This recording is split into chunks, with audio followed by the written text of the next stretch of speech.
बहनों और भाइयों, गौ दादा आपकी सेवा में सब प्रेम नमस्कार। आशा है आप स्वस्थ एवं प्रसन्नचित्त होंगे। बहनों और भाइयों, बरसात का मौसम लगभग चला गया है। अब अंतिम दिनों की बारिश शेष है और इसमें मैं अपने गुलाब के पौधों को खाद दे रहा हूँ। तो ये शौक इतना आसान भी नहीं है और ऐसा असंभव भी नहीं है, लेकिन कुछ सावधानियां हमें रखनी पड़ती हैं और मुझसे एक बहुत बड़ी असावधानी हुई। गर्मियों में ये गुलाब के पौधे, इनकी टहनियाँ सूख गई थी, तो मैंने सूखी हुई टहनियों को काट दिया। जो आप देख रहे होंगे कि ये यहाँ पे मैंने इस टहनी को काट दिया था, तो उसके बाद में ये टहनी नीचे तक सूख गई है और इसके अंदर एक बीच तने में छेद हो जाता है। शायद आप देख पा रहे हो या नहीं देख पा रहे हो, यहाँ पे एक छेद हो जाता है और वहाँ से ही इसमें से नमी फफूंद इसके तने के अंदर तक जाती है और पूरे पेड़ को नुकसान देती है और वही नुकसान मुझे हुआ। तो बहनों और भाइयों, आपसे भी गुजारिश है कि इस प्रकार अगर गर्मियों के दिनों में लू से या गर्मी से टहनियाँ सूखने लगें तो कृपया उन्हें काटें नहीं। अगर काटना बहुत ज़रूरी हो तो काट करके सूखी हुई 1-2 इंच नीचे छोड़ दें, ऊपर काटें और उसके बाद में मोम लगा दें, ताकि वो छेद जहाँ से कीड़ा या फफूंद तने के अंदर तक जाकर उसे नुकसान पहुँचाती वो ना दे। तो बहनों और भाइयों, इस पे आज मेरा एक फूल भी खिला हुआ है और मैं इसमें दे रहा हूँ खाद। तो ये मेरे पास ये है डीएपी, पोटास और ये है डीएपी। तो बहनों और भाइयों, मैं एक चम्मच खाद दोनों में दूंगा और उसके बाद में मैं आपको दिखाता हूँ कि इसे गुड़ाई करके मैं खाद डालने के बाद में गुड़ाई करूँगा।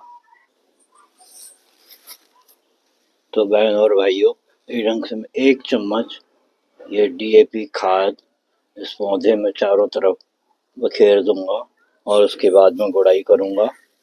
उसी ढंग से यह है पोटास और ये भी 1 चम्मच के लगभग इधर मैंने डाल दिए और उसके बाद में मैं इसकी मिट्टी को बिल्कुल भुरभुरा कर दूंगा। और इसमें भी नमी है, तो आज मैं इसको पानी नहीं दूंगा, अब कल ही पानी दूंगा। और मिट्टी मैंने इस ढंग से बनाई है कि ये चाहे ऊपर से ठोस सी नज़र आती हो, लेकिन ये ठोस होती नहीं है, क्योंकि इसमें मैंने ठीक मात्रा में, अच्छी मात्रा में कोकोपीट मिला रखा है। कोकोपीट की वजह से ये मिट्टी बिल्कुल हल्की भुरभुरी रहती है और तने को, पौधे को किसी भी प्रकार से ज़्यादा मेहनत करने की ज़रूरत नहीं पड़ती। और इसमें पौधे भी अच्छे होते हैं। और जो गलती मुझसे हुई आप ना करें, ये मेरी आपसे विनती है। गुलाब के पौधे, गुलाब को कहा जाता है फूलों का राजा। वास्तव में फूलों का राजा गुलाब है। इसमें मनमोहक रंग, सुगंध, अपनी अपनी पसंद से आप कोई भी रंग ले सकते हो।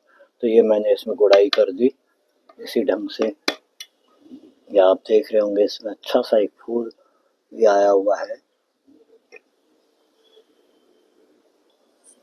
इसी ढंग से मेरा दूसरा गुलाब का पौधा है, उसमें भी मैं ये डीएपी डालकर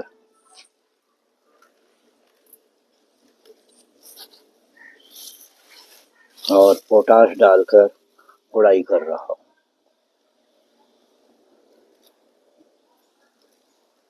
पौधों के लिए जितना ज़रूरी पानी है, पौधों के लिए जितना ज़रूरी पानी है, उतना ही इसमें फर्टिलाइज़र, खाद डालना भी ज़रूरी है। मैं केवल इसमें गोबर की खाद ही नहीं डालता, टाइम टाइम पे अलग अलग ढंग से खाद डालता हूँ। मैं कभी गोबर की खाद, वर्मी कंपोस्ट, और कभी नीम की खाद, कभी ये रासायनिक फर्टिलाइज़र डालता हूँ अलग अलग टाइम में, ताकि पौधे को हमेशा पोषक तत्व मिलते रहें और मिट्टी में गुणवत्ता बनी रहे। अगर मैं इसमें लगातार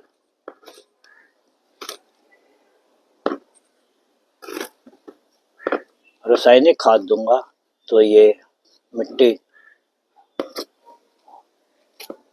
उतनी उर्वरा नहीं रह पाएगी और इसमें पौधे अच्छे नहीं चल पाएंगे। तो इसलिए मैं इसमें वक्त वक्त पे 15-20 दिन के अंतराल में खाद देता रहता हूँ, कभी गोबर की और कभी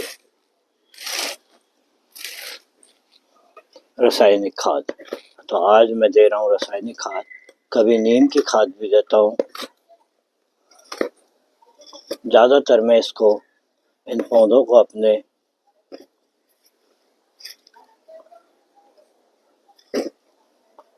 वर्मी कंपोस्ट गोबर की खाद ही देता हूँ। वैसे गोबर की खाद तो शहरों में मिल नहीं पाती क्योंकि जानवर यहाँ पे नज़दीक में है नहीं, पर मैं वर्मी कंपोस्ट परचेज कर लेता हूँ, वही मैं अपने पौधों को देता हूँ। इसी ढंग से मेरा तीसरा पौधा है गुलाब का, जिसको मैं खाद दे रहा हूँ फास्फोरस, पोटास और डीएपी और पोटास की खाद सब मात्रा में 1-1 चम्मच के लगभग 1-1.5 चम्मच खाद दी है। और उसके बाद में मैं इस खाद को इस मिट्टी में अच्छे से मिला दूंगा ताकि इसकी जड़ें अच्छे से खाद ग्रहण कर सकें, अपना पोषक तत्व ले सकें। गर्मी और बरसात की ऋतु में पौधों को बचाना बड़ा कठिन काम होता है। गर्मियों में जहाँ शहरों की लू, मैं अभी चंडीगढ़ पंजाब में हूँ, तो यहाँ भयंकर लू चलती है, तो उस टाइम भी इन पौधों को बचाना बड़ा मुश्किल होता है और मैं बचा भी नहीं पाया। 2-4 पौधे मेरे इसमें सूख भी गए, लेकिन फिर भी मेरे पास 5-7 पौधे रहे, उन्हीं की मैं देख रेख करता रहा। चतुर्मास में भी जिन पौधों की मैंने गर्मियों में कटिंग कर दी थी, उनकी टहनियाँ सूख गई। उसके बाद में मुझे ये अक्ल आ गई, ये बुद्धि आ गई कि इनकी कटिंग नहीं करनी चाहिए सूखी हुई टहनियों की, तो मैंने नहीं की और उसमें से टहनियाँ तो सूख रही हैं लेकिन पौधों का बचाव हो गया।